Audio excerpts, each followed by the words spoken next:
Hello दोस्तों, आ चुके हैं एक और नई वीडियो के साथ वापस। दोस्तों, लाइट हाउस के बारे में तो आप जानते ही होंगे कि ये एक तरह के टावर और बिल्डिंग जैसे स्ट्रक्चर होते हैं जिन्हें एक सिस्टम ऑफ लैंप्स और लाइट की मदद से लाइट को एमिट करने के लिए बनाया जाता था, जो कि मैरीटाइम पायलट्स को सी और इनलैंड वाटरवेज में नेविगेशन यानी रास्ता दिखाने में मदद करते थे।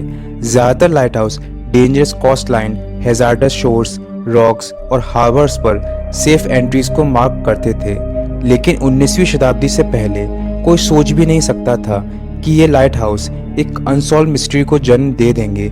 ये अनसॉल्व मिस्ट्री है एक ऐसे लाइट हाउस और वहाँ रहने वाले 3 लोगों की जो कहाँ गायब हुए, उसका आज तक कोई सुराग नहीं मिल पाया है। अगर आप हमारी वीडियो पहली बार देख रहे हैं तो हमारे चैनल को सब्सक्राइब ज़रूर करें और साथ ही दिए गए बेल आइकन को ज़रूर दबाएं ताकि हमारी अगली वीडियोस का नोटिफिकेशन आप तक पहुंचता रहे। दोस्तों, वेस्टर्न स्कॉटलैंड में मौजूद फ्लेनिन आइलैंड अनेकों छोटे छोटे आइलैंड्स का समूह है। 16 दिसंबर 1900 की एक सुबह आर्कटक नाम का एक समुद्री जहाज फ्लेनिन आइलैंड के पास से होकर गुजर रहा था। तभी जहाज के कैप्टन ने फ्लेनिन आइलैंड के एलियन मोर आइलैंड के लाइट हाउस को इनएक्टिव स्टेट में देखा। दूर से देखने पर लग रहा था कि वो लाइट हाउस ऑपरेशनल नहीं है, जबकि रूल्स के अनुसार किसी भी लाइट हाउस का पूरी तरह से ऑपरेशनल होना मैंडेटरी था। जहाज के कैप्टन ने ये बात तट पर पहुंचकर उस लाइट हाउस का मेंटेनेंस करने वाली एजेंसी को बताई, जिसे सुनकर वहां मौजूद सभी लोग हैरान रह गए, क्योंकि मेंटेनेंस करने वाली एजेंसी द्वारा उस लाइट हाउस पर एक हफ्ते पहले ही 3 लोगों को तैनात किया गया था, जिनके नाम थे Donald MacArthur, Thomas Marshall और जेम्स डुकार्ड। इस आइलैंड का नाम 7वीं शताब्दी के एक आयरिश प्रीस्ट सेंट फ्लेनिन के नाम पर रखा गया था, लेकिन यहाँ पर कभी भी कोई आबादी आकर नहीं बसी, क्योंकि इस आइलैंड को हमेशा से बेहद ही रहस्यमयी और भूता माना जाता था। लाइट हाउस के इनएक्टिव स्टेट में होने की खबर मिलते ही हेस्पेरस नाम के एक रिलीफ वेसल को लाइट हाउस की जांच करने के लिए भेजा गया। इस रिलीफ वेसल पर मौजूद कैप्टन का नाम था जिम हार्वी। जब उनका रिलीफ वेसल लाइट हाउस के पास पहुंचा तो कैप्टन हार्वे ने देखा कि लाइट हाउस पर सिग्नल फ्लैग नहीं था। किसी भी लाइट हाउस पर लहरा रहे फ्लैग का मतलब होता है कि उस लाइट हाउस में स्टाफ मौजूद है और वो लाइट हाउस पूरी तरह ऑपरेशनल है।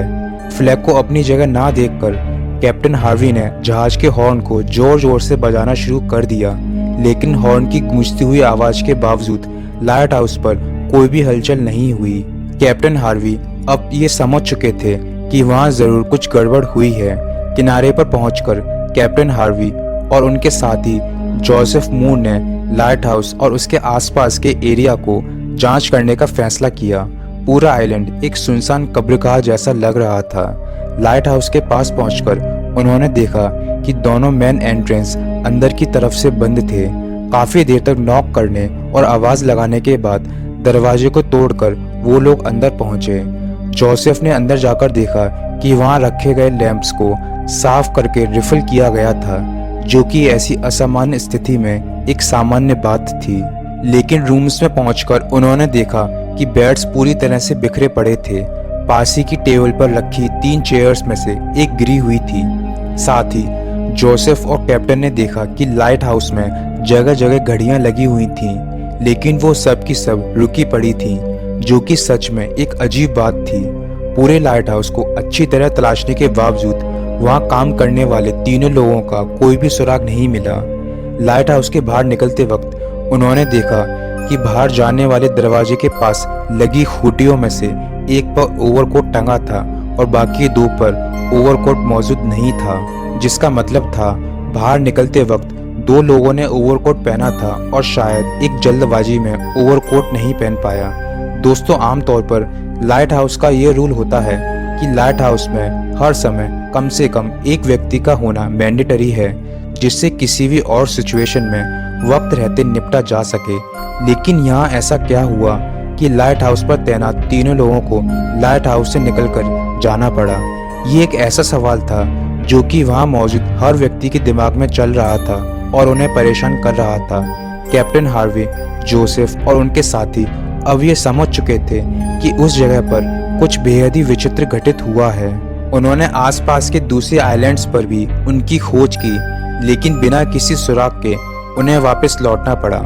तीनों लोगों की गुमशुदगी की खबर को टेलीग्राफ के द्वारा नॉर्दर्न लाइट हाउस बोर्ड को भेजी गई। इसके बाद इस केस की जांच की जिम्मेदारी नॉर्दर्न लाइट हाउस बोर्ड के सुपरिटेंडेंट रॉबर्ट मुइर हेड को दी गई और यहीं से इस अनसुलझे पहेली में नए नए रहस्य जुड़ते चले गए। इस ऑफिशियल इन्वेस्टिगेशन के शुरुआती चरण में रॉबर्ट को लाइट हाउस लॉगबुक बरामद हुई। लॉगबुक वो डॉक्यूमेंट होता है जिसमें लाइट हाउस कीपर को लाइट हाउस और मौसम से जुड़ी हर छोटी बड़ी घटना या जानकारी को लिखना होता है। लॉगबुक में 15 दिसंबर की शाम के बाद से कुछ नहीं लिखा गया था। इसका मतलब ये था कि 15 दिसंबर के दिन ढलने के बाद उन तीनों लोगों के साथ कुछ अजीब घटित हुआ था। लॉगबुक में 12 दिसंबर को थॉमस मार्शल ने लिखा था कि उस दिन लहरें बेहद ही तेजी से किनारों से टकरा रही थीं और उन्होंने इस तरह की विशाल लहरें अपने 20 साल के करियर में कभी नहीं देखी थीं। इन्वेस्टिगेटर रॉबर्ट को ये बात बहुत ज़्यादा अजीब लगी क्योंकि ये तीनों लोग काफ़ी एक्सपीरियंस्ड थे। उन लोगों का लहरों को ऐसे देखकर घबरा जाना काफ़ी अजीब बात थी। 13 दिसंबर को लॉगबुक में लिखा गया कि हवाओं की दिशा अब कुछ बदल गई है, लेकिन समुद्र आज भी काफ़ी तेज लग रहा है। आखिर उन्हें ऐसा क्या लग रहा था कि ये जानते हुए भी कि वो उस लाइट हाउस में बिल्कुल सेफ हैं, वो इतने घबरा रहे थे। और आखिरी पन्ने यानी 15 दिसंबर को लिखा गया कि आखिरकार अब समुद्र शांत हो गया है और हवाओं की गति भी अब कम हो गई है। लेकिन सबसे ज़्यादा हैरान कर देने वाली बात ये थी कि उस लाइट हाउस के आसपास से गुजरने वाले किसी भी जहाज ने 12, 13, 14 या 15 तारीख को मौसम के खराब होने की कोई भी रिपोर्ट दर्ज नहीं करवाई थी और ना ही मौसम विभाग को ऐसी कोई भी खबर मिली थी। और आसपास के आइलैंड्स पर स्थित दूसरे लाइट हाउस पर मौजूद लोगों का भी यही कहना था कि इन दोनों मौसम साफ था। तो आखिर वहाँ ऐसा क्या हुआ कि सिर्फ उन तीन लोगों को ही उस खराब मौसम का सामना करना पड़ा? अगर वो तीनों लाइट हाउस से बाहर निकले तो लाइट हाउस के सभी दरवाजे अंदर से बंद कैसे हुए?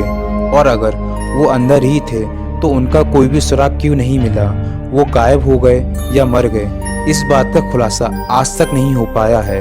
उन तीनों को वो जो कुछ भी आभास हो रहा था, क्या वो उनकी कल्पना थी या कोई रहस्यमय सच? आखिर वो लोग उस सुनसान आइलैंड से अचानक कहाँ चले गए?